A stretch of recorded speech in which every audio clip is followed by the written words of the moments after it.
Hey everyone, it's the top of the East versus top of the West clash as number 1 and number 2 in the Supporters' Shield come together. We get into that and more as we discuss Wednesday's match. Coming up. What's going on, 5-Star fam? I'm AJ, this is Jessica. Welcome to our match preview for Wednesday's game against Sporting KC. And make sure to come back often because we're going to be doing more of these in the future, so get ready for each match. So guys, it's an exciting match on Wednesday, 7:30 at the Benz against Western Conference leaders. And it's got implications, at least in the Supporters' Shield, because there could be a swing in points. Right now, Atlanta's got the lead with 22 points. We've also got a superior goal difference and a game in hand, but Sporting KC are breathing down our necks with 20 points. Wednesday's game could take us 5 points clear, which would be a significant difference. And if we're looking at last year's game, it was a 1-1 tie, but it was played away at Sporting Kansas, so I feel like it's going to make a real difference playing on our home turf. Definitely, and looking back at that match, I mean, Jacob Peterson had that tasty nutmeg and, you know, a game-tying goal to finish it at the death. It was a good little indication that, you know, we could play them tough, especially on the road, and still get a point. So. But I'll tell you, we're looking for more than a point on Wednesday night. Definitely. I think, yeah, we're definitely looking for that win at home because it's our fortress. So, you know, I think we can and will get those points. But in the previous matches for Sporting Kansas City, they played New England Revolution. They lost on the road 1-0, and then they won 1-0 at home. And that was against Colorado Rapids. So they've been a little up and down, but you know, so on the road they could be had, and I think we can do it. So this season, Sporting KC has a new dimension to their play. They're in prolific scoring form. However, they're still grinding out results in their usual defensive style that they're famous for. And parking the bus isn't something that's new for us. Definitely not. But, you know, with their defensive stoutness, I think it's the players like Roger Espinoza, who's a stalwart in their team. He's a rock, you know, and he kind of shepherds that that midfield and defense, and makes it very, very hard for opposition teams to score on them. Now, their danger man on offense is definitely Johnny Russell, who leads their squad with 5. But also with 5 goals is Gutierrez. But some good news for us Atlanta United fans is that he's injured and out for 2 to 3 months. Right, so that definitely bodes well for our defenses. We don't have to worry about as many people. But in terms of our injured list, we definitely have a few out now. Definitely a couple of keepers. Alec Can is questionable. We have also Mitch Hildebrand, who's out. So we've actually bought Paul Christensen's contract from Atlanta United 2 again for a 4-day contract for the extreme hardship without having enough keepers. And then we also have Franco Escobar, who has that thorax injury with that collision. Yep. And so what can you do? You know, he's our right wing back. That also cuts us down a little bit in our depth. And also who's been out for a while, Jose Hernandez. So also, yeah, Chris McCann, who has, he had a tight hamstring, and so he was out for the previous match.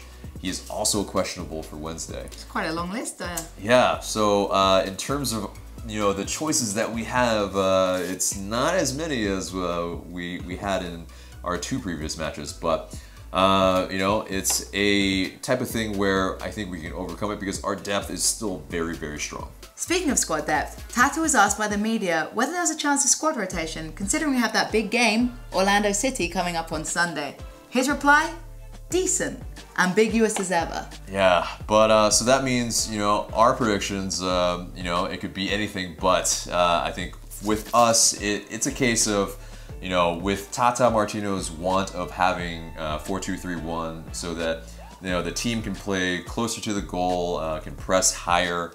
I think it's going to be a 4-2-3-1 on Wednesday because of the personnel at hand. I think the forward line is going to be Martinez up top, Barco, Almiron, and Villalba as the attacking midfielders.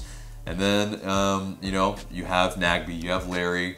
I think it's Garza, LGP, Parkhurst, and Zizo to give Gressel a rest. Interesting.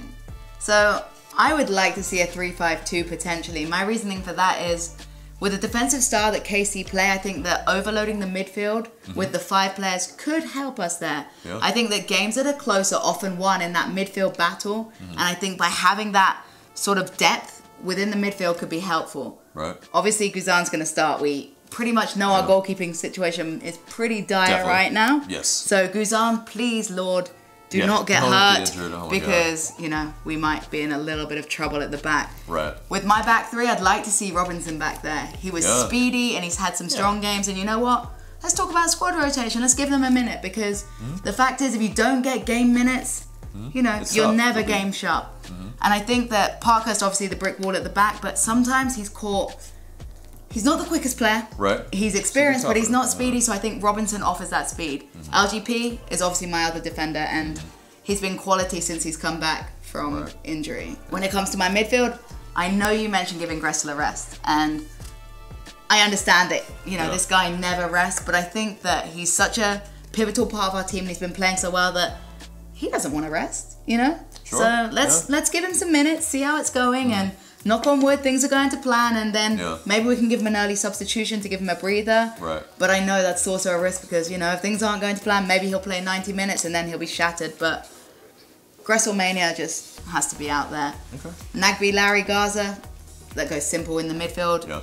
And, you know, Nagby, I think he's going to control and go forward, and, you know, Larry will be in the back. Amaron, without a doubt, leading the forwards, and then Barco and Martinez. Feel bad for Viaba, but I just think that Barco and Martinez have the minutes recently under their belts, and I feel like Barco's just finding his stride. Yeah. You know, he's finding his way. He was a little shaky during his debut, but now he's finding his minutes, and I think to sit him down would be cruel. And especially after the first MLS goal that exactly, he you can't have him score a goal and be like, okay, now sorry, little man, you're gonna have to sit down. So I think he deserves his place. And Martinez, he's in a more poacher form lately, and I think that's why he needs to be out there, because it seems that he has a magnet in him. The ball's just going to find a way to him somehow, and he's going to get us a goal. So, you know, I don't know if he's going to, Tata's going to load the midfield that way, but I think it could be effective because sometimes you just need those numbers in the midfield, and I think Robinson will offer that speed at the back if he chose to do that. That recovery speed for... Because we saw him do it. We saw him do it and save the day, so... Definitely was. Yeah, I think, you know, for the Gressel thing... for me, he sits because of the lack of rest that he's gotten lately. Exhaustion. Yeah, and we don't want to risk. We've seen McCann with tight hamstrings and overplaying. We can't risk having Gressel out. And I don't know about you, AJ, but I would take a tie against KC and a win against Orlando rather than the other way any day. Absolutely, I agree. Although, you know, let's get into our predictions then. So. It's definitely, you know, a winnable game because at home, you know, we tend to really do well against any team that comes.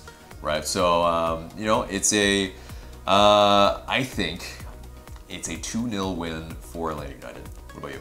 I think a 2-1 win. My reasoning for that is, I hate to be a defensive pick, but I do think we often look vulnerable at the back, and you know, I think we're going to have no problem scoring goals, but I think at the back there are shaky moments, and I think that KC may just get that one opportunity, particularly if we're pushing so far forward, we may leave ourselves exposed. And if we play that 3 at the back, that's when we're going to see ourselves exposed the most. So 2-1 for me, but I'm going for the win because it is a fortress and no one can come to the Benz this season. No one.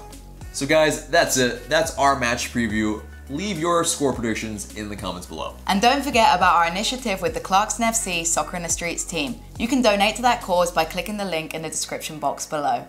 So guys, smash a like, subscribe if you haven't already, share this video because it really helps us a lot. And for Jessica, I'm AJ. We'll see you in the next video.